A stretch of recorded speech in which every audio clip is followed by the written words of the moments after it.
Semangat pagi semuanya. Berjumpa lagi dengan Pak Guru. Hari ini kita akan belajar tema 7, perkembangan teknologi. Subtema 2, teknologi sandang, pembelajaran 5. Selamat menyaksikan. Dari bahan dasar sampai ke pasar. Pakaian berasal dari bahan dasar yang berbeda.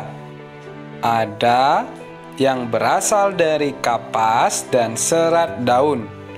Ada yang berasal dari bulu domba dan serat sutra.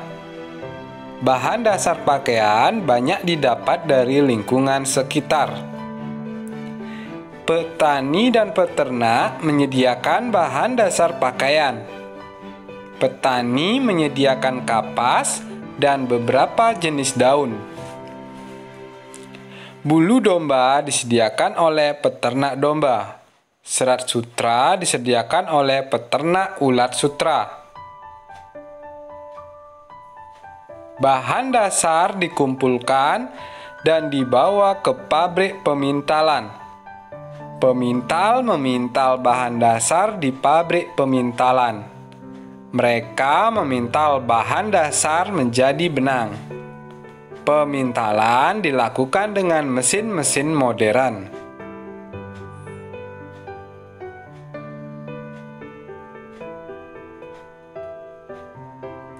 Benang yang telah dipintal dibawa ke pabrik kain. Penenun menenun benang menjadi kain. Mereka menenun dengan mesin modern. Kain hasil tenunan dibawa ke tukang jahit. Penjahit menjahit kain menjadi baju. Mereka menjahit berbagai jenis baju. Mereka menjahit dengan mesin yang canggih. Baju yang dihasilkan dibawa ke pasar untuk dijual. Keberagaman pekerjaan membuat hidup menjadi lebih mudah. Kita memiliki pakaian karena bantuan petani dan peternak. Kita dapat mengenakan pakaian karena bantuan pemintal dan penenun. Kita memiliki baju karena bantuan penjahit. Nah, tadi kita sudah baca bersama dari bahan dasar sampai ke pasar. Tabel berikut ini ada di halaman 100. Nah, yang pertama, siapa? Petani kapas. Apa yang dikerjakan petani kapas? Menanam kapas. Kemudian di mana menanamnya? Yaitu di kebun. Nah, menghasilkan kapas.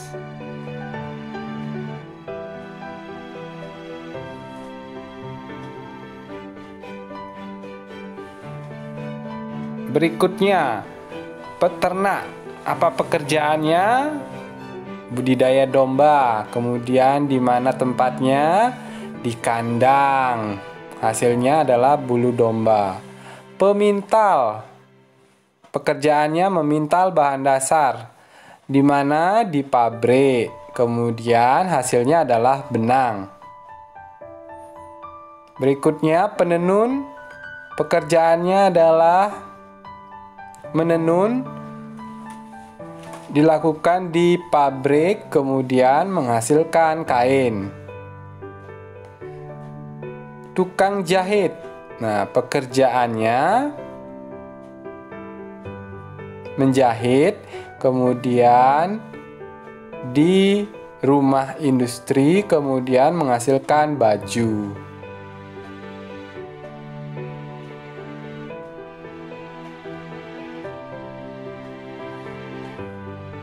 Apa yang akan terjadi jika tidak ada orang-orang pada tabel seperti zaman dahulu?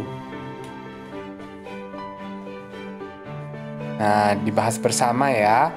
Ada berbagai dampak apabila tidak ada yang produksi mulai kapas, serat sutra, dan bulu domba.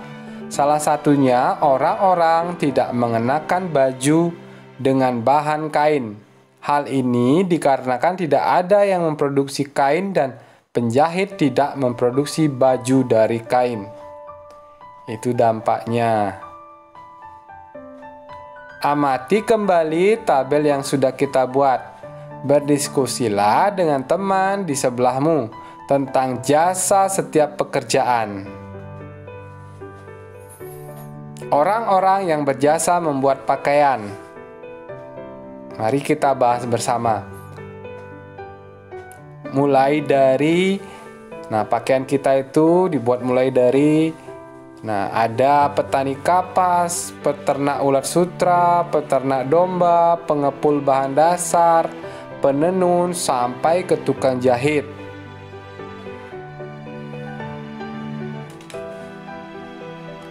Ada banyak jenis pekerjaan di sekitarmu. Ada penjahit, pedagang, abang becak, guru, dokter, dan yang lainnya. Mereka berjasa kepadamu tanpa kamu tahu. Bersyukurlah dan berbuat baiklah kepada siapapun.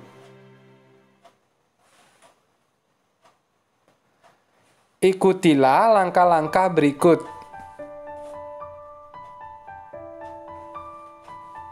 Perhatikan dengan baik. Gambar sebuah persegi A, B, C, dan D dengan panjang sisinya yaitu 5 cm. Kemudian guntinglah gambarmu dengan rapi. Jiplaklah bangun persegi yang kamu buat di buku latihanmu. Tentukan titik pusatnya dengan cara menggaris seperti pada contoh di layar.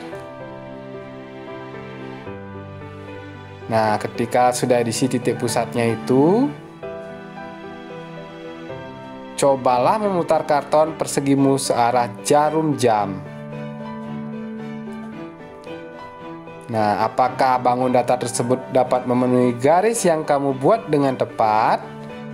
Cobalah putar lagi sampai menempati posisi semula. Berapa kali putaran persegi dapat menempati bingkainya? Apabila diputar 1 kali putaran penuh. Seperti pada gambar ya, berputar.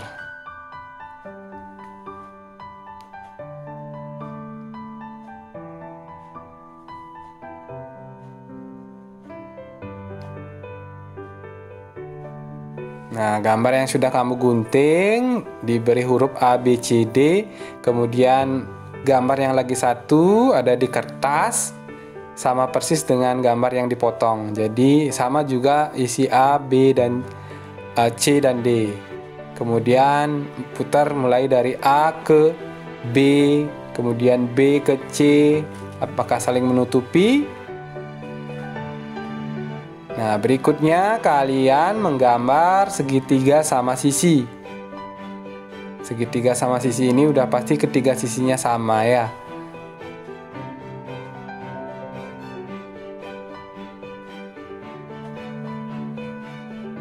Kalian bisa mengikuti petunjuk yang ada pada layar. Jika diputar dari A ke B, kemudian B ke C,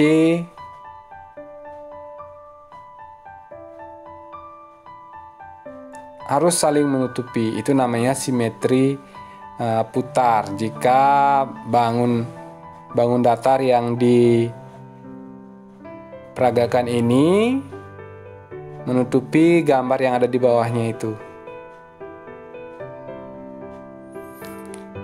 Beberapa bangun datar memiliki simetri putar. Simetri putar adalah banyak putaran yang dapat dilakukan pada suatu bidang datar dengan ketentuan. Hasil putaran menutupi pola yang sama dengan ketika sebelum diputar. Putaran kurang dari 1 putaran. Memiliki titik pusat.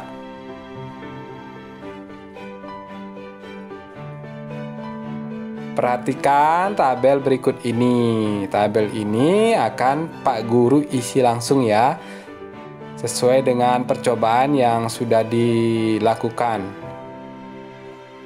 Persegi panjang memiliki simetri putar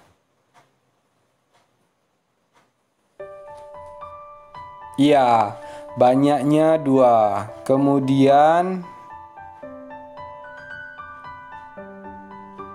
segitiga sembarang.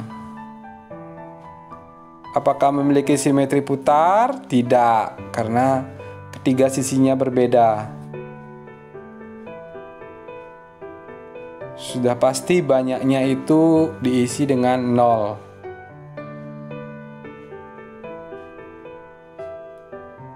Kemudian layang-layang tidak memiliki simetri putar. Jajar genjang memiliki simetri putar, banyaknya 2. Trapesium tidak memiliki simetri putar, banyaknya sudah pasti 0. Sampai di sini dulu ya pembelajaran hari ini. Tadi kita sudah belajar tentang berdiskusi tentang jasa orang-orang yang membuat pakaian. Kemudian menuliskan hasil diskusi tentang keanekaragaman orang yang terlibat dalam membuat pakaian. Kemudian menemukan bangun datar yang memiliki simetri putar. Terima kasih ya sudah menonton video Pak Guru ini sampai selesai. Bagi kalian yang ingin mendapatkan video terbaru dari Pak Guru, silakan pencet tombol subscribe-nya. Terima kasih, salam sehat.